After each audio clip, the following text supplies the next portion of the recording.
세계가 어지러워지니 민주주의 대국, 경제 대국이라는 나라들마저 마스크 때문에 다툼이 나버리고 있고, 한국에 통수를 치고 한국 키트가 어떻다고 비하하다가 뒤에서는 또 도와달라는 나라가 있는가 하면 자신들도 어렵고 힘들지만 수십 년 전 한국을 깨 도와주었고 변함없이 진정한 의리의 면모를 보여주는 나라가 있습니다. 우리는 이런 나라를 형제 같은 나라라고 불러야 하지 않을까요?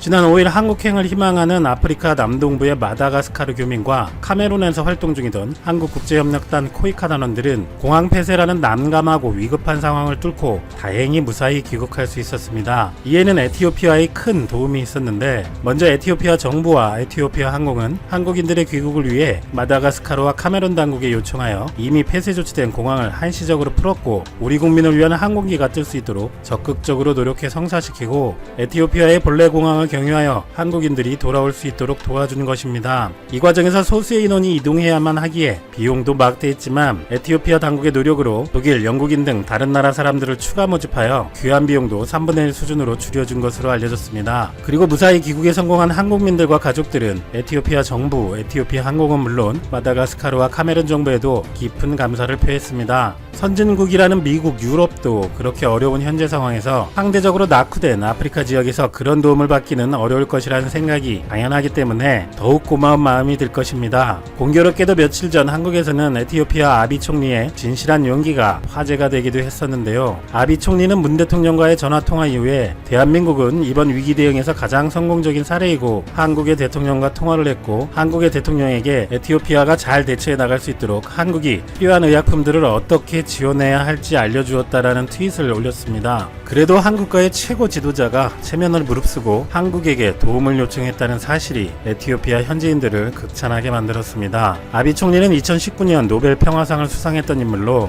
국민들의 존경을 받고 있기 때문에 이런 트윗도 국민들의 많은 호응을 이끌어낸 것으로 보입니다. 아비 총리는 에티오피아와 이웃나라 에리트리아와의 반세기 넘게 이어진 갈등과 분쟁을 끝내기 위해 먼저 손을 내밀어 평화협정을 체결하고 외교관계를 복원한 것을 높게 평가받아 노벨 평화상을 수상했었습니다. 지금 세계는 너무나 어려워서 민주주의 국가이고 선진국이라는 나라들도 자기 앞가림도 못하는 상황이니 타국과의 관계에서도 좋은 모습을 보여주지 못하고 있습니다. 일본이 시작부터 자국 통계에 잡히지 않게 하려고 사람들을 유람선에서 내리지도 못하게 했었던 것이 국가로서의 타국 국민을 배려하지 않는 이기적인 태도의 시작이라고 보입니다만, 독일은 중국에 주문한 3M 마스크 20만 장을 배송 중 태국에서 미국이 가로챘다고 하고, 미국에서는 그런 일은 없었다고 반박하는 한편 트럼프 대통령이 3M에서 생산되는 마스크를 해외에 수출하면 거칠게 보복하겠다고 선언을 하니, 주스틴 트루도 캐나다 총리는 미국 상황도 이해하지만 캐나다도 어려운 건 마찬가지고 캐나다도 미국에 수출하는 장갑, 마스크 재료도 있다며 협력해야 한다고 애둘러 비판하였습니다. 또 프랑스가 스웨덴의 한 업체에 더 높은 금액을 제시하고서 이탈리아와 스페인이 미리 주문한 물량을 가져와 버리고, 이에 스웨덴 정부는 프랑스에 신사적으로 행동하라고 촉구한 일도 있고,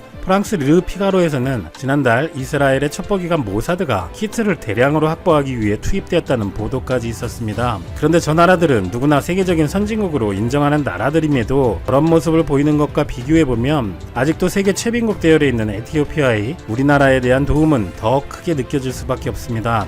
뿐만 아니라 이미 수십 년 전 에티오피아는 우리나라에게 엄청난 도움을 주었었고, 우리나라도 보답을 하며 좋은 관계를 만들어가고 있습니다. 현재는 에티오피아가 아주 못사는 나라의 대명사가 되기도 했지만 과거 역사를 보면 우리나라와의 유사성도 상당히 많은 나라입니다. 에티오피아는 인구로만 보면 1억 명으로 나이지리아 약 2억에 이은 아프리카 2위 대국입니다. 에티오피아라는 국명의 유래는 그리스어로 검은 얼굴의 사람들의 땅이란 뜻으로, 그리스 신화에서 파이톤이 아버지 헬리오스의 태양마차를 너무 낮게 몰고 날아와서 이 지역 사람들의 피부가 타서 검게 변했다는 얘기가 있고, 어디선가 엄청 많이 들어봤고 등장했던 그 이름 안드로메다 공주도 저 멀리 안드로메다 별나라에서 온 공주가 아니고 에티오피아의 공주입니다. 영화나 게임 만화에서 바위에 묶여서 바다 괴물에게 잡혀갈 위기의 미모의 공주가 있는데, 마침 메두사를 퇴치하고 돌아가던 페르세우스가 이 소식을 듣고 괴물을 물리치고 결혼한 여성이 바로 안드로메다 공주입니다. 그런데 사람들이 이 공주가 에티오피아 공주라는 걸 모르는 이유는 에티오피아는 검은 얼굴의 사람들이 사는 나라니까 공주도 흑인이었을 텐데 대부분 예술작품 영화들에서 백인으로 묘사하고 있기 때문입니다. 하지만 검은 얼굴이라는 건 서양인들이 자기들 기준에서 말하는 것 아니겠습니까? 그래서 에티오피아 신화에서는 신이 흙으로 사람을 만들었는데 덜 구워진 놈들이 백인이고 많이 탄 게 다른 나라의 흑인들이고 적당히 검은 에티오피아인 자신들이 정상이라고 묘사를 한다고 합니다. 에티오피아는 아주 예전에는 악수무 왕국이라는 이름이었는데 옛 기록의 어떤 사람들은 로마 제국과 페르시아 사산왕조, 중국과 같은 레벨의 나라이다라고 묘사하는 걸 보면 우리나라처럼 자기 지역에서 메인 문명급은 아니지만 주변 지역에서 두 번째는 될 듯한, 그래도 우리는 근본은 있는 나라다라는 자부심도 있을 법한 나라입니다. 그리고 외세의 식민지를 겪은 것과 독립 이후 상황도 비슷한데요. 서구 열강이 저개발 국가들을 못살게 굴던 19세기 후반 영국 프랑스가 들어와서 괴롭히고 1894년 우리나라에서는 갑오경장, 청일전쟁이 일어난 바로 그 해에 뒤늦게 뜯어먹으려 들어온 이탈리아가 마치 을사조약처럼 에티오피아의 외교권을 강탈하는 조약을 체결했는데 에티오피아 황제는 그게 무슨 소리냐며 이탈리아와 전쟁이 벌어집니다. 그래도 나름 유럽 열강의 한자리를 차지하던 이탈리아와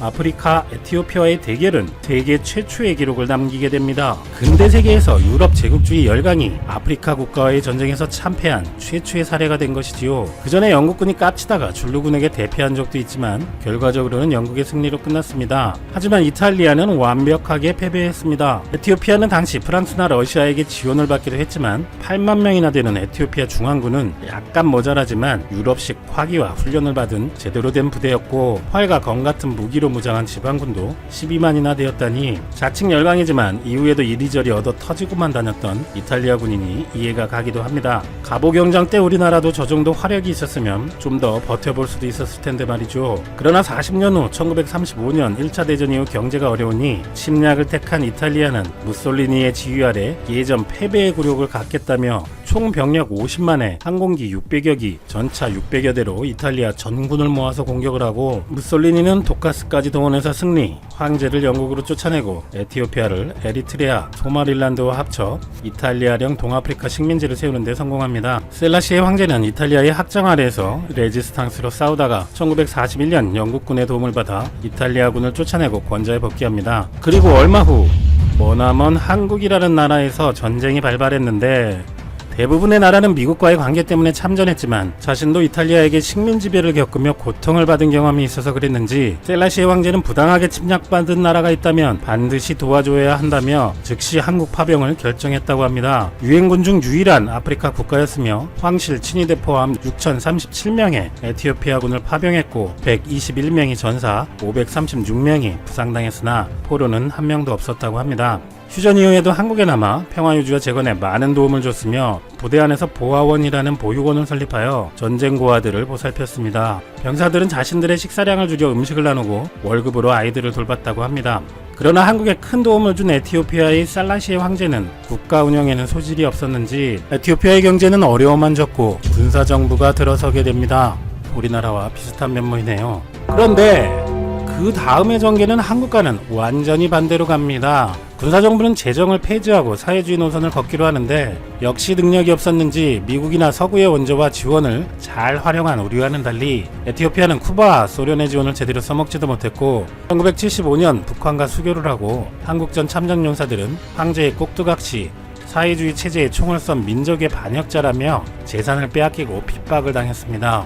1991년 공산정권이 붕괴되었지만 참전용사들에게는 가난이 대물림되고 있고 그리고 많은 다른 참전용사들도 가난과 부상 속에 평생을 살아왔을 텐데 다시 한국이 위험하면 참전을 하겠다고 말합니다. 저것이 한국방송국의 기획 프로그램이라서일지라도 평생을 힘들게 살았던 사람이라면 거짓 대답도 쉽지 않을 텐데요. 10대 20대 초반 혈기의 청춘이 어찌됐던 목숨을 걸고 싸웠던 것이 있다면 그 나라를 사랑하지 않을 수도 없을 것 같기도 합니다. 자유를 위해 싸우겠다고 스스로 지원했지만 세상이 무엇인지도 몰랐을 19세, 20세의 꽃다운 나이의 참전용사들은 자신들을 파병했던 조국으로부터 버림받고 자식들로부터 원망을 들었을 텐데 우리 한국인들은 그들의 희생을 알지 못하고 그저 에티오피아를 가난한 나라로만 알고 있었던 것이 미안하기만 합니다. 그런데 2010년대부터 에티오피아는 변하기 시작합니다. 일례로 2011년 한국을 방문한 총리는 한국이 경제발전 롤모델이라며 한국은 외환위기를 완전히 극복했을 뿐 아니라 2008년 글로벌 경제위기도 영향을 받지 않고 성공적으로 이겨냈다며 도전을 기회로 활용하는 능력이 한국이 성공한 이유라고 말했습니다. 역시 사람 보는, 아니 나라 보는 눈이 있는 총리는 경제개발 5개년 계획 등 한국을 모델로 변하기 시작했습니다. 1억이라는 대규모 잠재 내수시장을 보유하고 있기에 너무 밑바닥에서 시작해서 아직 국민소득은 얼마 안 되지만 성장률 7% 클럽에서 최근 10년간 높은 수준의 경제 성장률을 기록 중이며 정부 주도의 중소득급 진입을 위한 경제개발 계획을 추진 중입니다. 아프리카 경제위원회는 지금의 성장을 지속한다면 에티오피아가 2050년 아프리카 1위의 경제대국이 될 것이라고 전망하기도 합니다. 그런데 2050년 너무 멀다. 이렇게 한국에는 잊을 수 없는 도움을 준 에티오피아에 한국도 잊지 않고 도움으로 갖고 있습니다. 최근에는 에티오피아 참전용사 회장이 칠곡 군수에게 응원의 편지를 보낸 것도 화제인데, 대한민국은 6.25 전쟁으로 모든 것이 파괴되는 잿더미 속에서도 한강의 기적을 이뤄낸 나라라며 파이팅 칠곡, 파이팅 대한민국이라는 응원의 메시지를 보낸 것입니다. 이런 참전용사 회장께서 이런 편지를 보낸 인연의 이유는 칠곡군은 에티오피아 치조 지역에 초등학교 2곳 신축, 식수 저장소, 식수대, 새마을회관 건립 등 지원 사업을 펼쳐왔기 때문입니다. 한편 LG는 에티오피아에서 희망마을, 직업훈련, 참전용사 후손들에게 장학금 지급 등을 하고 있고, 코이카는 기술대학교를 건립, 한국수출입은행은 3천억 지원, 강원도 화천군도 참전용사 후손 장학사업을 이어가고 있으며, 강릉에는 에티오피아 참전용사 기념관도 있다고 합니다. 그리고 현대자동차는 2019년에 에티오피아에 연 1만 대 규모의 자동차 조립 공장을 세웠다고 하는데, 저임금이고 에티오피아의 경제도 빠르게 성장하고 있다고 하니 좀 더 많은 한국 기업들의 진출을 기원합니다. 6.25 때 6천여 명이 목숨을 걸고 우리나라에 와서 자유를 위해 싸워준 나라, 그 때문에 평생을 가난하고 힘들게 살았지만 아직도 한국이 힘들면 와서 싸우겠다는 참전용사들이 있는 나라, 한국의 경제개발 모델을 배우고 발전하고 있는 나라, 아직도 어려운 나라이지만 한국인들을 무사히 귀환하게 도와준 나라, 한국 상황이 좀 어려워지면 낯을 바꾸는 나라들 말고 이런 나라에. 자, 오늘도 역시 아주 중요한 소식 브리핑 분석해드리겠는데요. 지금 우리 일상이 아주 이 코로나19와 거의 동거하는 그런 일상이 되어버렸는데 정말 참 암울합니다. 여러분들, 언제 우리는 편안한 일상으로 돌아갈 수 있을까요?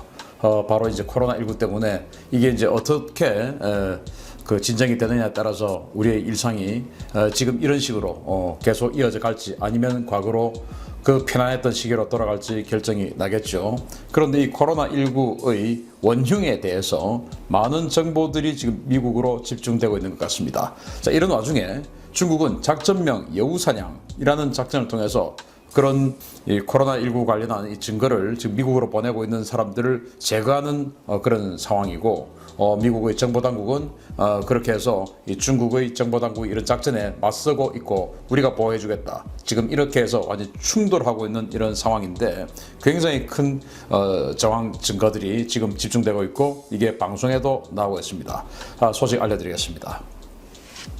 2개월 전이죠. 트럼프 대통령 이 말 기억하십니까? 이거 우리 국내 뉴스에도 나왔고 저도 말씀을 드렸던 적이 있습니다. 바로 4월 30일 날 트럼프 대통령이 백악관 기자단과의 질의응답에서 이렇게 이야기를 했습니다. 나는 그 바이러스가 중국 우한의 연구소에서 유래했다는 신빙성 높은 첩보를 받고 증거를 가지고 있다. 세계보건기구는 부끄러운 줄 알아라. 당신들은 중공의 홍보 대행사와 다를 바 없다. 이렇게 이야기를 했었는데, 그러면 4월 30일 날 이 이야기를 했을 때 어떤 신빙성 높은 첩보, 또 어떤 증거를 가지고 있는 건 이야기를 하지 않았어요. 그러나 곧 공개하겠다라고 이야기를 했었어요. 그런데 지금 이제 이때 4월 30일 날 트럼프 대통령이 이야기했던 이 첩보와 증거가 뭔지가 지금 이제 밝혀지고 있습니다. 자, 바로 이겁니다. 트럼프 대통령의 확신에 찬 발언의 배경은 이 중국 탈출 이 과학자의 고발인 것으로 지금 판단이 되는데요. 바로 옌리멍 홍콩대학교 면역학 박사입니다. 자, 여기 사진에 있는 이 여성인데요. 이 여성이 4월 27일 날 미국으로 망명을 했습니다. 자, 이 사람은 중국 본토 출신의 바이러스 전문가로 네이처 등의 다수의 논문을 기고했습니다. 지난해 바이러스 확산 조짐을 확인하고 팬데믹 가능성을 경고했으나 묵살당했고, 중국 당국이 가해오는 신변 위협으로 지난 4월 27일 홍콩을 탈출해 LA 도착 직후에 경찰과 FBI에 신변보호 요청을 했습니다. 자, 이 옌리멍 박사는 홍콩대학교의 연구소에 이제 근무를 하고 있는 사람인데 상부의 지시에 의해서 연구를 했어요. 해봤더니 이거 지금 사람 간의 감염이 지금 심각하게 지금 우려된다. 그러니까 빨리 지금 이거 차단하고 조치를 취해야 된다라고 수차례 보고를 했던 적이 있는 사람입니다. 자, 이 사람은 네이처 등 이 세계 유수의 지에 논문을 기고하기도 했고 해서 아주 유명한 관련 업계에서는 유명한 사람인데 지금 홍콩 대학교는 이 사람에 대한 정보를 완전히 삭제했어요. 그리고 칭다오 출신이라고 합니다. 그러다 보니까 이제 이 홍콩 대학에서는 중국 본토 출신이니까 믿을 수 있다 해서 이 사람을 이제 고용을 해서 쓰고 있었는데 남편도 역시 홍콩 대학교 교직원이랍니다.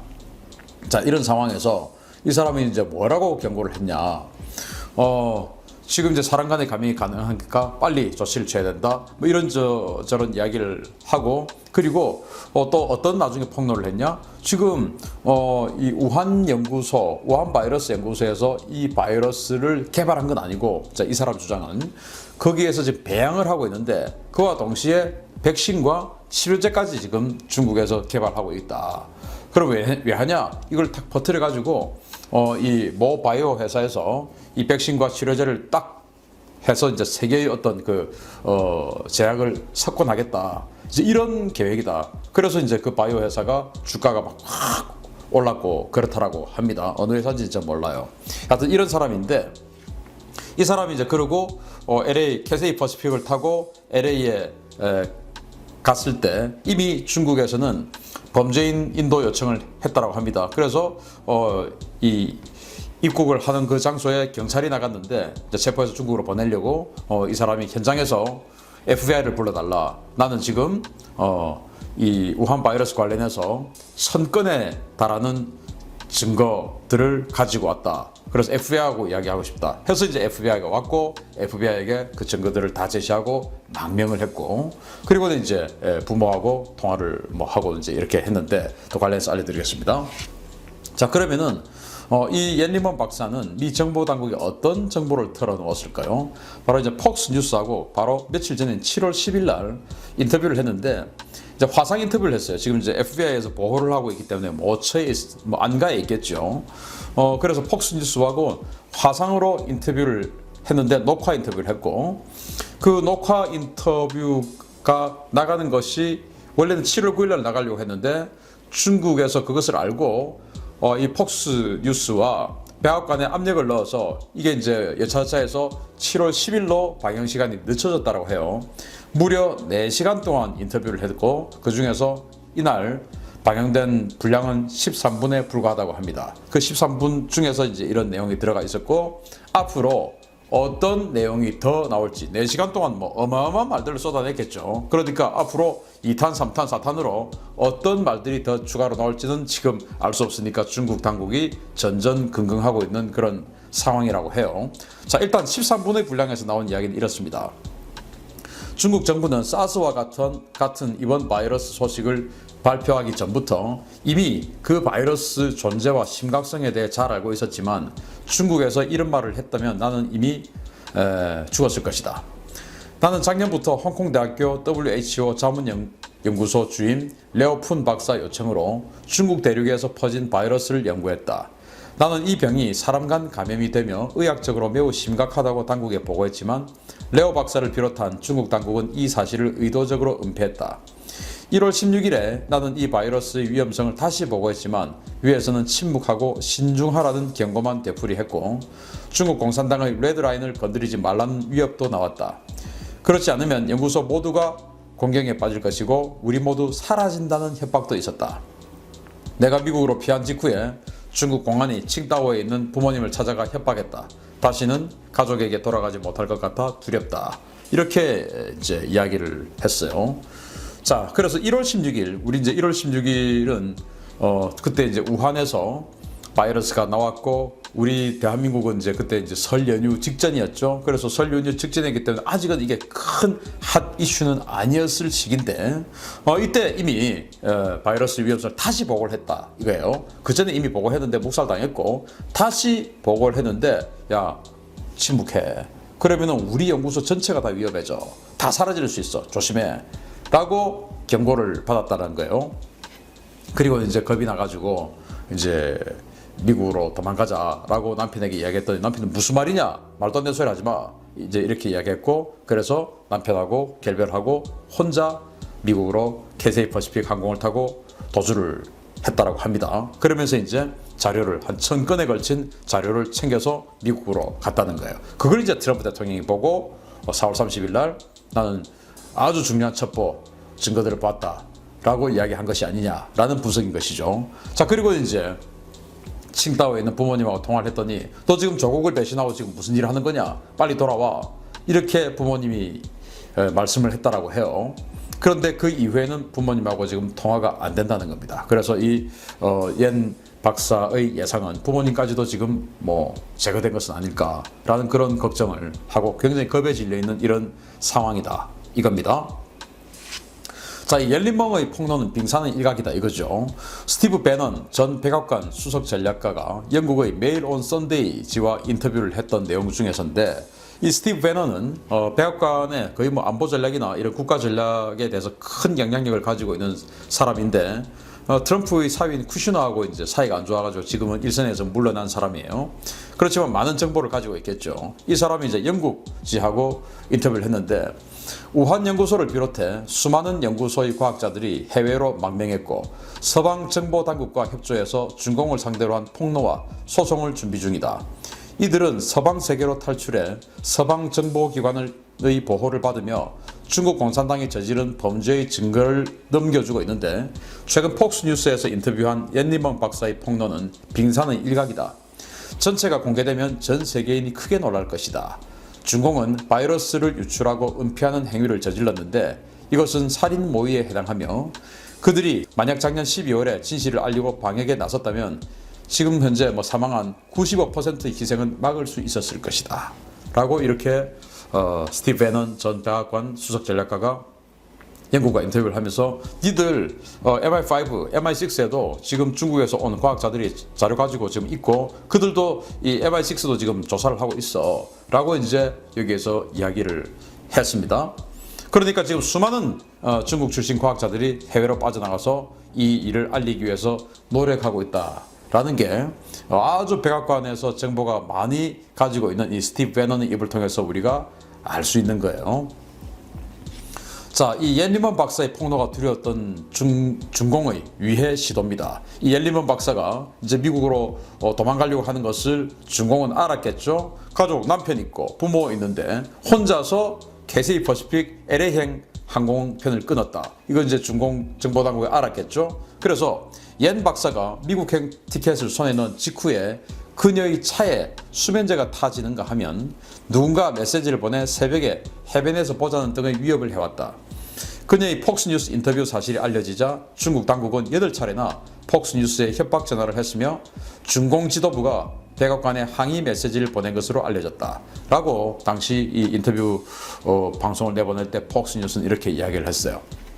이게 그때 이제 화상 인터뷰를 하고 있죠. 이제 앵커가 묻고 이 옌리먼 박사는 화상으로 대답을 하고 이런 건데, 원래는 4시간 동안 녹화를 했고 13분 분량만 보도를 한 겁니다. 아마 정말 어떤 그 강력한 수치적인 어떤 정황 증거들, 이런 자료들은 추가로 폭로를 하겠죠. 지금은 이제 아웃라인만 공개를 했을 테고.